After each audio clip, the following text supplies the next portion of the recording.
नमस्कार मित्रांनो, कशा आहात? मजेत ना? बघा मित्रांनो, पोलीस भरती करताना ना नेहमी भूमितीवरील आपल्याला चौरस आणि समभुज चौकोनावरती प्रश्न येतो. पण इथे ना बरेच मित्रमंडळ आपलं गोंधळलेलं असतं.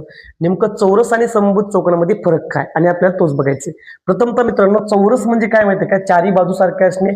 समभुज चौकोन म्हणजे चारी बाजू सारखे असणारे. इथं गोंधळतो आपण. मग फरक कुठे येतो? फरक येतो तो म्हणजे कोणामध्ये आणि क्षेत्रफळाच्या काही सूत्रामध्ये. आता बघा सर, याच्या पण चारी बाजू सारखे आहेत आणि याच्या पण चारी बाजू सारखे आहेत. इथं आम्हाला काही अडचण नाही. ओके. आता बघा मित्रांनो, चौरसाच्या कोनामध्ये चौरसाचे कोन प्रत्येक कोन हा 90 अंशाचा असतो आणि चारही कोन हे एकमेकांसोबत सारखे असतात. प्रत्येक कोन चौरसाचा कोन प्रत्येक कोन किती अंशाचा असतो? 90 अंशाचा असतो आणि चारही कोन सारखे असतात.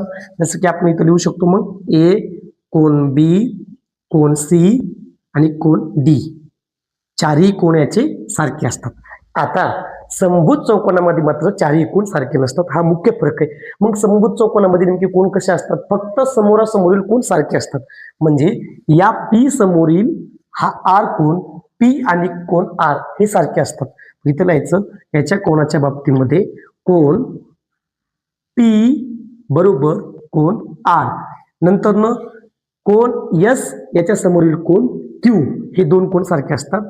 कोन एस बरोबर कोन क्यू. आता मित्रांनो पुढे बघा, आता हे झालं कोणाच्या बाबतीमध्ये. आणि तुम्हाला माहिती आहे परिमितीच्या बाबतीमध्ये दोघांचीही परिमिती आपल्याला सारखीच करता येते, कारण चारही बाजू सारखे असल्यामुळे आपण 4 गुणिले बाजू 4 गुणिले बाजू असं म्हणू शकतो. मी परिमिती लिहून देणार नाही. आता पुढं क्षेत्रफळाच्या बाबतीमध्ये काय माहिती आहे का मित्रांनो?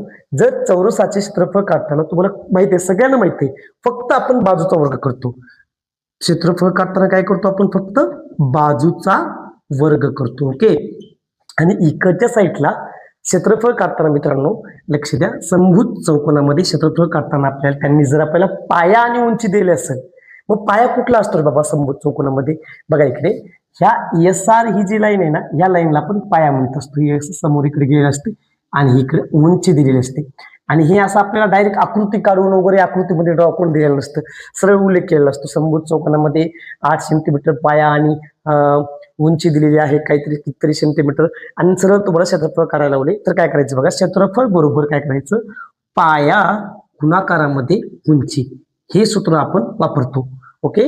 आता जर तुम्हाला चौरसामध्ये कर्ण दिले असतील तर क्षेत्रफळ कसं काढायचं मित्रांनो? चौरसाचे कर्ण दिले असताना क्षेत्रफळ आपण कसं काढतो? क्षेत्रफळ बरोबर करायचा कर्णाचा वर्ग आणि छेदामध्ये काय करतो आपण? 2. कर्णाचा वर्ग छेदामध्ये 2. चौरसाचं क्षेत्रफळ काढताना. आता समभुज चौकोनाचं क्षेत्रफळ काढताना आपल्याला जर कर्ण